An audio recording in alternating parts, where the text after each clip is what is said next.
Hello my dear viewers, আবারও একটি নতুন ভিডিওর সঙ্গে আমি কবিতা তোমাদের সামনে হাজির হয়ে পড়েছি।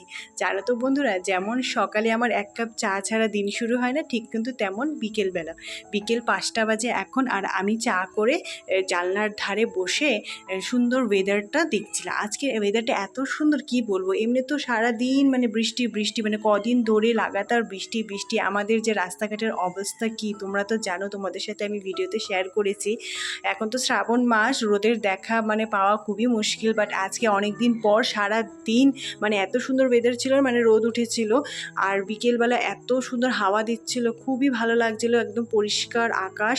তো আমি বিকেলবেলা এক কাপ চা খেয়ে ছাদে চলে এসেছি, গাছে একটু জল দিলাম, জল দিয়ে তারপরে একটু বসেছিলাম, অনেকক্ষণ বসেছিলাম, খুব ভালো লাগছিল। আর এই ওয়েদারে না আমার মেয়ের খুব সর্দি কাশি হয়েছে, এখন ঘরে ঘরে সমস্ত বাচ্চারা, ম্যাক্সিমাম বাচ্চাই অসুস্থ, আমার চেনা পরিচিত আছে শুনছি।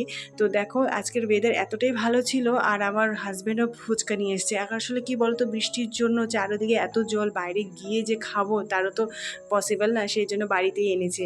আর এই দেখো, আমি না পান খেতে ভীষণ ভালোবাসি। আসলে এই পান খাওয়ার অভ্যাসটা না আমার মার থেকে আমার শিখেছি। কি বলতো, আমার মা পান খায়, তো আমিও মাঝে মাঝে বিয়ের আগে মার ওখান থেকে খেতাম যখন ইচ্ছে হতো, সব সময় না। তো অনেক দিন পর আমি আমার হাজব্যান্ডকে বলেছিলাম যে আমার না পান খেতে ইচ্ছে করছিল।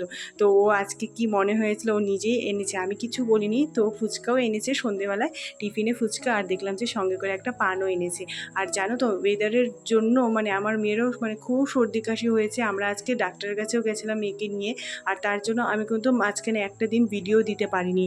আসলে কি বলতো, বাচ্চার শরীর খারাপ হলে না একদমই ইচ্ছে করে না ভিডিও করতে। যাই হোক, তোমাদের সাথে শেয়ার করলাম আজকের ব্লগটা, কেমন লাগলো জানিও। টাটা।